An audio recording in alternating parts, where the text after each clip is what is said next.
topic. So there we have it.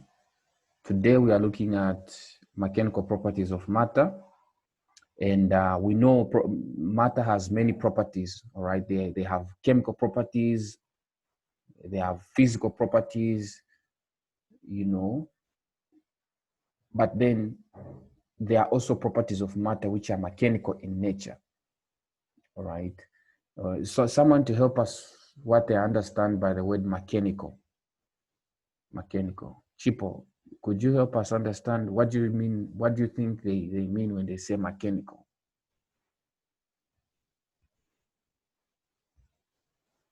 I have no idea. I don't know how to explain it. You don't know how Machines. to. Something like about machines. Mechanical. Machine. All right. Awesome. Awesome. What does Precious think? Precious, what do you think mechanical is? Mechanical. I don't know. Okay. Florence, what do you think mechanical is? I don't know too, sir. Okay, so I think in a layman's explanation, using layman's words, I think someone would refer mechanical to physical interaction. All right, physical interaction. So when things are interacting physically or reacting physically, then we can refer to that sort of reaction or interaction mechanical. For instance, let's say a metal, right? A metal, how hard it is or how soft it is, how easy is it to bend or how hard is it to bend, how stretchable it is. Those are the mechanical, because it's physical. You can see it, and the interaction is not on particle level.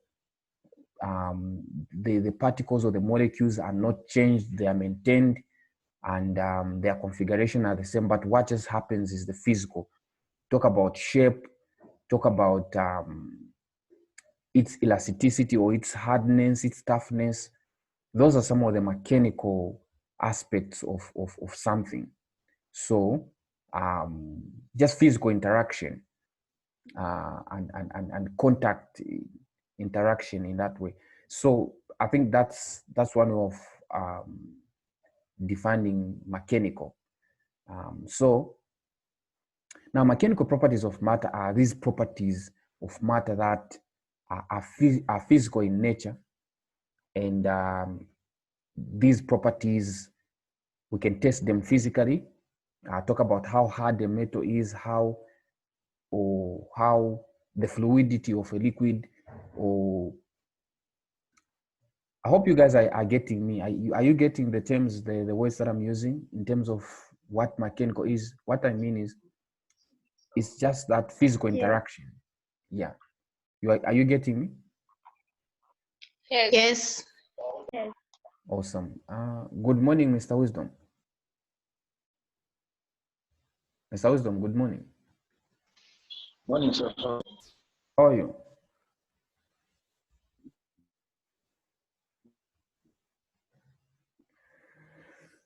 No. Okay.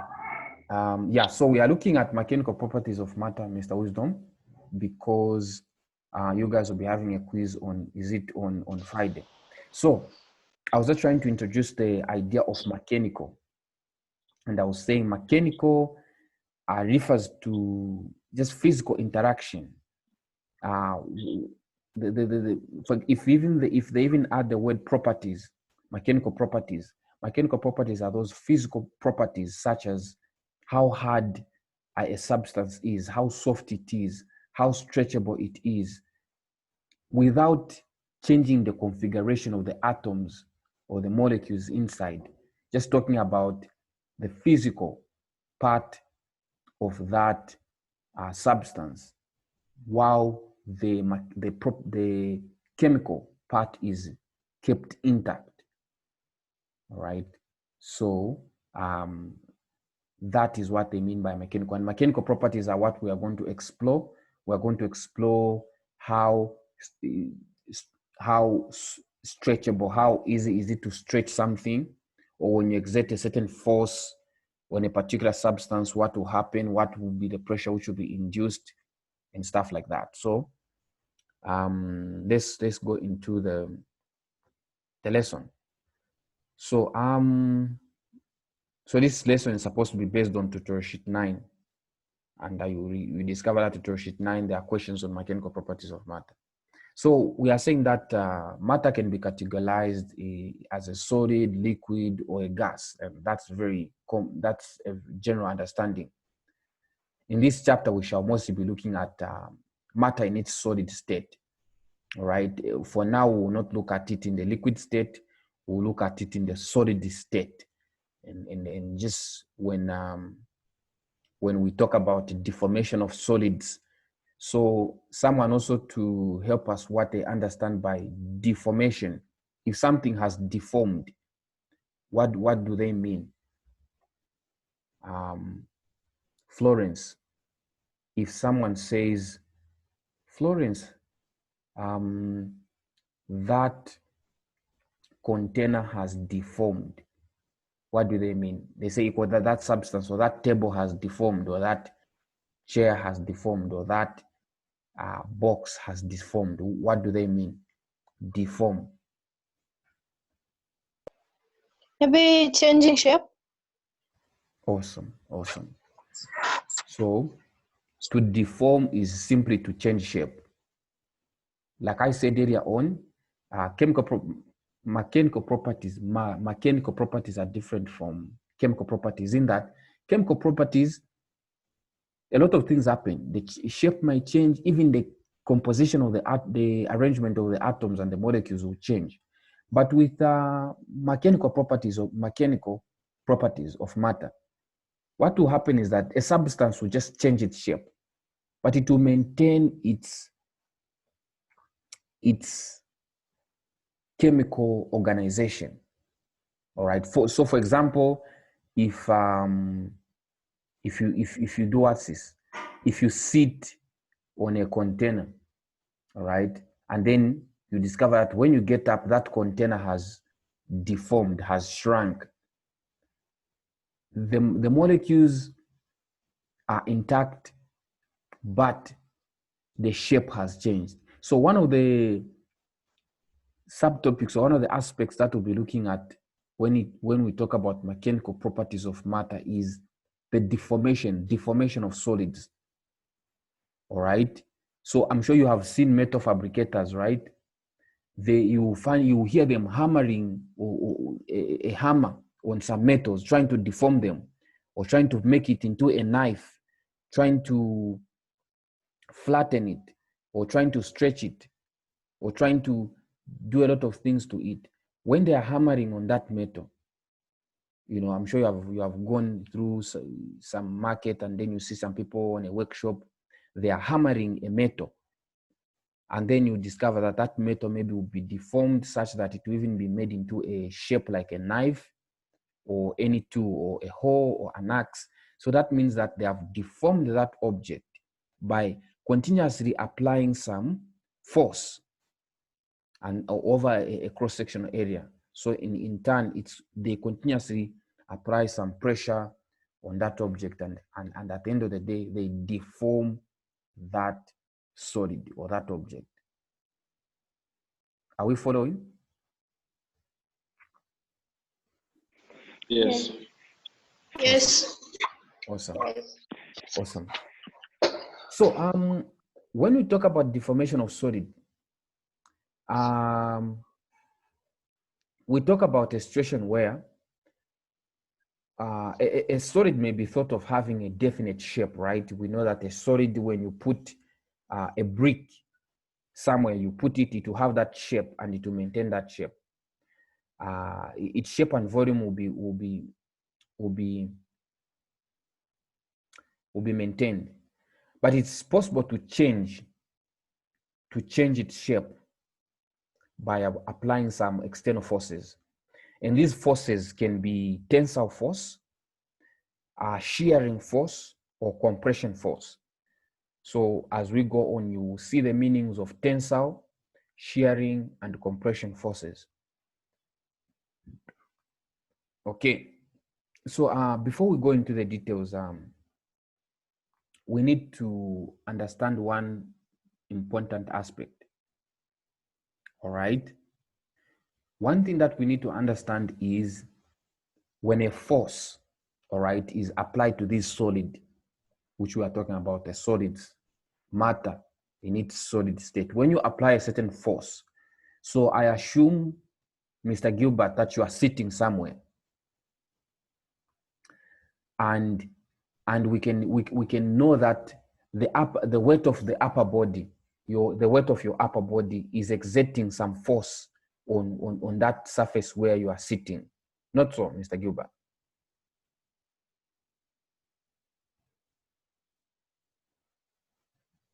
Oh, Mr. Wisdom, I mean, Mr. Wisdom. Yeah, Mr. Wisdom, I assume that you are sitting somewhere, not so? Yes. So the weight of your upper body is exerting some force on some surface, not so? Yeah. So if we can manage to find the area, where your body is sitting on, if we know the area that, okay, for example, you are sitting on a maybe 30 centimeter Yes. squared surface, it would mean that if the upper body, your weight on the upper body is, for example, 500 newtons. So that 500 newtons exerting a certain force on that surface with a certain area, that is what is called pressure. All right. When you apply a force on an area, we call it pressure. And what will happen to that area where you have applied, when you apply force on an area, we are saying we call it pressure. And what will happen on that area where you are applying, or in that solid where you are applying that force, what will happen is stress will be induced. Stress. So when a force is applied on a surface, on an object with an area A, stress is induced in that object. All right. So that stress is either going to stretch the object, shear the object, or compress the object. All right. So one important thing that we need to know is that when you apply a certain force on a surface area on an object, you are going to induce stress in that object. And then when you go further, we know that stress, which is the same as pressure. So stress and pressure are one and the same things when we come to physics. All right. So stress and pressure will have this same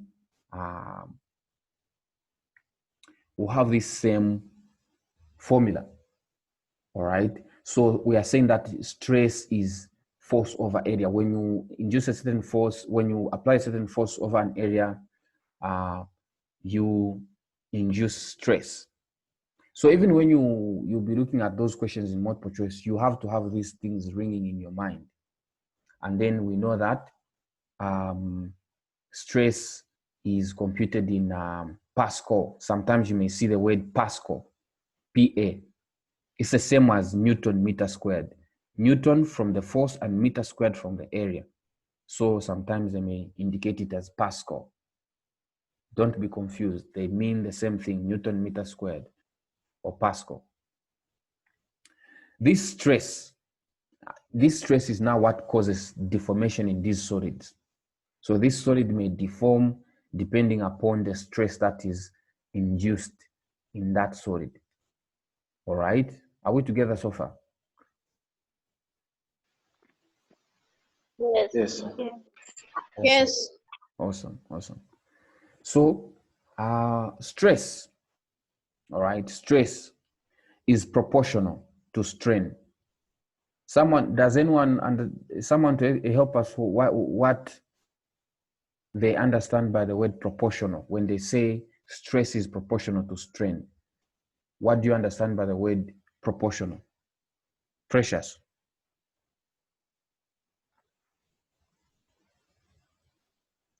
Proportional, I think it means that if the other one changes, the other one will also change. All right. So how is the change related when they use the word proportional? Just like that, proportional. How will the change be related? Increasing. The change when one increases, If what the will happen? other one increases. If one increases, another one will increase also, not so? Yes. Awesome, awesome. That is what the word proportional means. So when you increase stress, since they have used the word proportional, so when you, sometimes they even use another word and say direct proportional. So if they have just said proportional, even without using the word direct proportional, they mean that if you increase one, even the other one will do what? Will increase. All right. So they are saying stress is proportional to strain, meaning when you increase stress, you also increase strain. If they said inversely proportional, meaning when you increase stress, strain will reduce. But in this case, since they have said proportional, or even if they say direct proportional, then you know that if you increase stress, even strain will increase. So now what is this strain? With the constant of proportionality, so now we are saying when something is proportional, there's usually a constant of proportionality. So now that constant of proportionality in terms of stress and strain depends on the material of an object. All right. So if you apply some stress in copper wire, the strain that will be produced will not be the same as if you apply the same stress in iron. The strain will be different.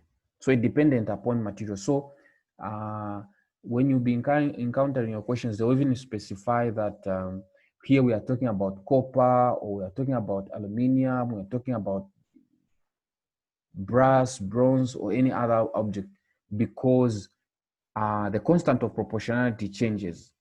It is dependent upon the material. So when you increase stress, strain will increase, and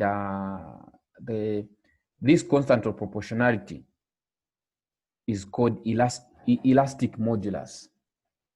Elastic modulus. So even when we are computing formulas, we say stress multiplied by that elastic modulus multiplied by strain. So the constant of proportionality is put here as a multiplier to strain. So constant, this elastic modulus will always be the same, but what will be changing is just this strain. So when we change stress, strain will also change because the elastic modulus is maintained. So now let's look at different elastic moduli. So when we go into the other section, what we'll talk about is we'll talk about tensile strain. We'll also talk about shear strain, and also talk about bulk modulus and the other properties. So just talking about tensile strain, tensile. Someone to help us what they understand by the word tensile.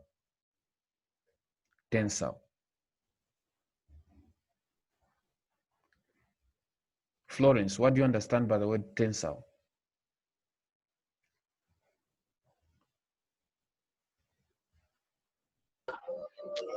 No idea, sir. No idea. But you have come across the word tensile before?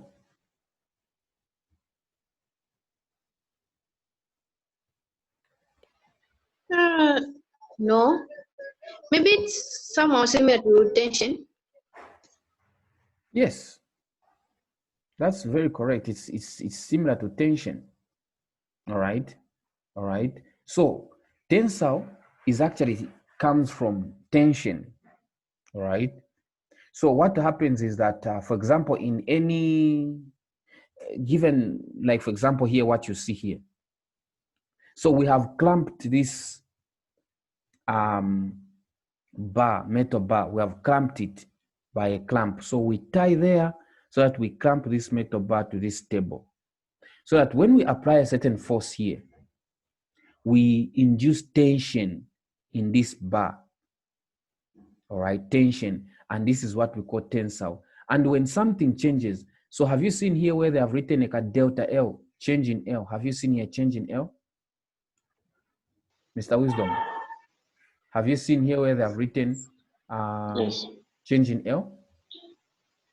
You have seen it, right? Yes. So they are telling us that when Yeah. you apply a certain force perpendicular to this cross-section area, so the area, have you even seen here, they have even drawn it as a dotted line. The area is that surface there, or even this surface in front here, where we are applying our force at. So when we apply our force over this area, which is just in front of this bar, now this force is perpendicular to this surface, meaning this surface is in the y-axis, but this force is in the x-axis, so they are perpendicular. When you apply a certain force, what will happen is you will change the length, or you will strain it. This strain, which we are talking about, strain, is just the process of changing the length. And then the strain is just the measure of by how much have we changed the length. And you see the formula as I will write it. So when we change the length, when we apply tension in this bar, we will cause strain. All right. So we are saying the constant of proportionality, as you see in the formula, the constant of proportionality is called Young's modulus. So whenever you hear Young's modulus, they talk about tensile strain. All right. So we talk about tensile. Now let us see a formula that can help us appreciate what we are looking at. So we are saying that the piece of metal shown above is clamped at a certain end, and its length will change. So this strain, how we measure it is by looking at that change in length over the whole length. So we are saying, if this is the whole length, have you seen there, which they have indicated L0, from here to that end, if we change it by delta L to get its strain, we just divide change in length over the original length. And this is how we get a strain. And we're also saying that tensile stress is related to strain. All right. So how do we remember? We say that this is stress. Stress, I'm sure you remember, we said that stress is force over area. So don't confuse the words. There is strain and stress. All right. So now this tensile stress, tensile coming from the word tension, if we apply a certain force in a material to stretch it,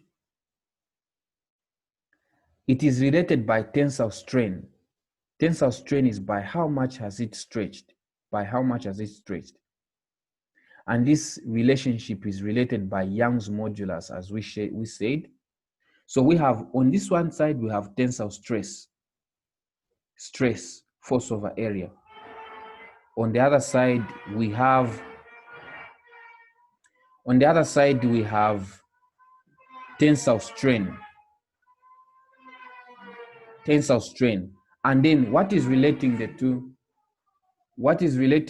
Is Young's modulus.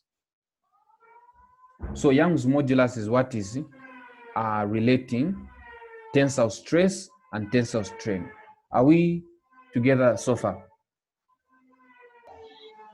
Yes, sir. Yes. So when a question comes, I'm sure we shouldn't find it challenging to find these things. So even in a multiple choice, even if they say, what relates tensile strain to tensile stress? So a quick one, cheaper. What relates tensile Young strain? modulus. Huh? Young modulus. Before I even ask the question, you know the answer. Wonderful. So that is wonderful. So Young's modulus is what relates tensile stress to tensile strain, and this is the formula. And you will see this Young modulus, which you are saying, is unique to a material. So if they tell you that, if they give you two values of Young modulus, all right, if they give you to say that copper, for example, if they say copper has a value of Young modulus 1000 and iron has a value of Young modulus 2000, which one do you think will be harder? Will be a harder method to, or a stronger method to strain? Which one will it be difficult to strain?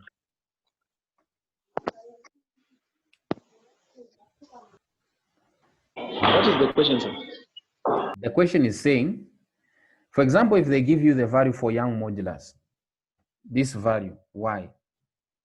They say, okay, for copper, it is 1000 Pascal, because they give it in Pascal. They say for copper is 1000 Pascal. And then for maybe iron, they say it is 2000 Pascal. Which one between iron and copper, given those two Young moduluses, which one will it be, will it require a lot of force to produce the same change in length? Which one would it require a lot of force to produce the same change in length?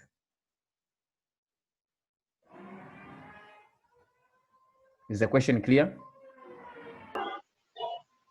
No, I didn't Yeah. get it clear. To me, I didn't get it clear. Okay, so Mr. Wisdom, I am going to repeat it again. I'm going to repeat it. So here we I have just hit what? stress.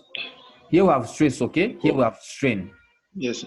Now, all right, if this value of Young modulus, they give you, say, and this is the change in length, right?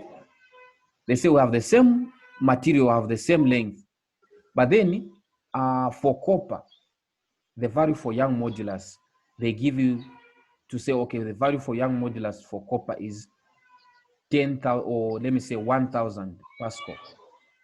And then they give you the value for another material, which is, say, for example, iron. The value for Young modulus is 2000.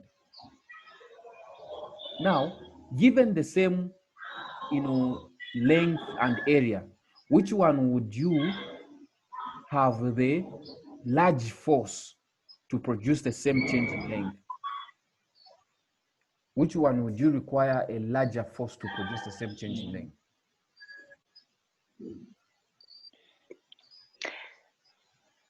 Mr. Wisdom, have you gotten the question? Yes, sir. So which Yeah, one I've would you gotten it. require? Which one would you require a larger force to produce the same change in length?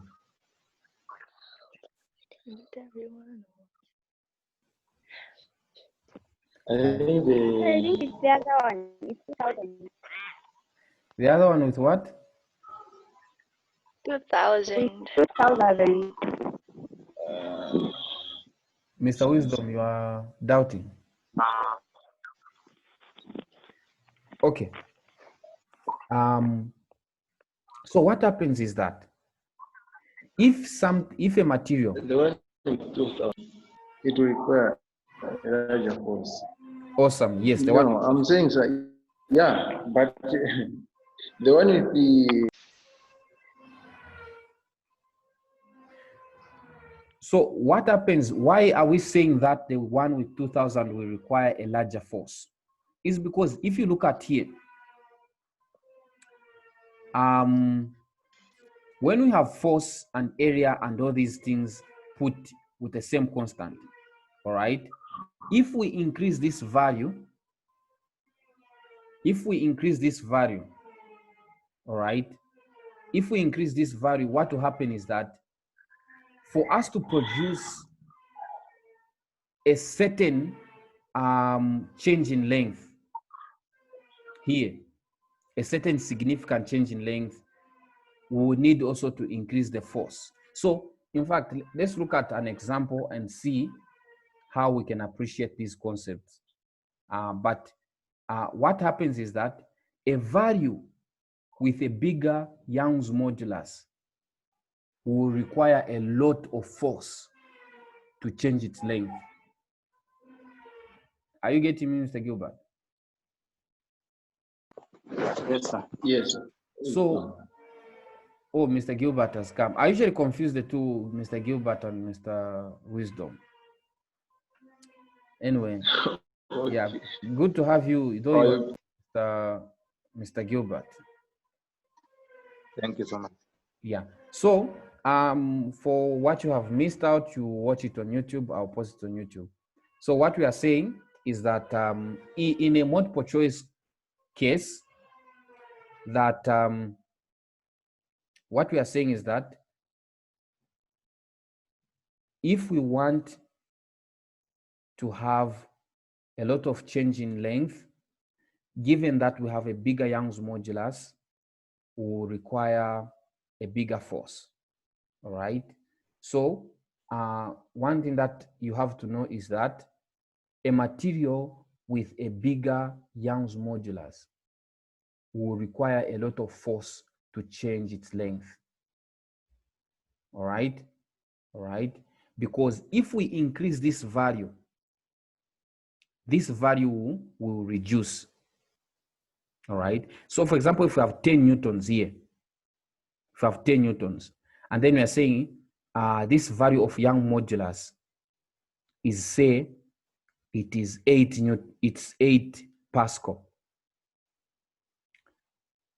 For us to produce a bigger change in length, meaning we will need to change the force to be bigger, because already this Young modulus has already gotten a bigger chunk from our force. But if we reduce this Young's modulus, if we reduce it to 5, I said it was 8, but if we reduce it to 5, meaning that same force will produce a bigger change in length. All right. So one thing that I was just trying to say is that, for example, if a multiple choice question says two materials, you have copper and then you have iron. And then in copper, they give you to say the Young modulus for copper is 1,000. And then the Young modulus for iron is 2,000. Given that the length is the same and the area is the same, which one would require a bigger force to change its length? The one which will require a bigger force to change its length is the one with a bigger Young's modulus, because you would require more force to produce the same change in length. Is that okay? Yes, sir. Yes. What about the others who are Yes. quiet? Yes, sir. Yes. Okay. So now let's look at a question. Or in fact, what I was saying is here, you will see that the values for Young's modulus for different materials are different. So we have aluminum as a different Young's modulus. We have what is bone, brass, copper, different values of Young modulus. And if you just see here, the materials with the bigger Young's modulus, such as brass, aluminum there, glass, these values with bigger Young modulus, especially this one, copper, they will require more force to change their length. So these ones with the smaller ones, which is 2 times 10 to the power 7, they will require very, very little force to change their length. So I hope you are able to get that concept in your head. So let's look at an example. Though Zoom is saying timeout, what will happen is we'll try and come back to the link so that we can continue quickly. And then we will not try and finish everything at the same time because there are a lot of concepts that you guys need to grasp. We may schedule another meeting before Thursday. We need to finish this topic so that you guys can be able to do your quiz very well. So quickly, Mr. Gilbert, could you read for us the question that is there on the board, on the screen? A 15 kg mass fastened to the end of a steel wire of an stretched length 0.5 meter is wheeled in a vertical circle with an angular velocity of 2 revolutions per second at the bottom of the circle. The cross section of the wire is 0.02 centimeters squared. Calculate the elongation of the wire when the weight is at the lowest point of the path. Steel has Young's modulus 2 times 10 power 11 pascals. Okay. So have we all understood the question? Have we understood the question? Mr. Wisdom, have you understood the Yes, question? sir. Mr. Wisdom. Let me just read it myself. Yes, read it for us out. Read it out loud, even yourself. Read it. We hear you.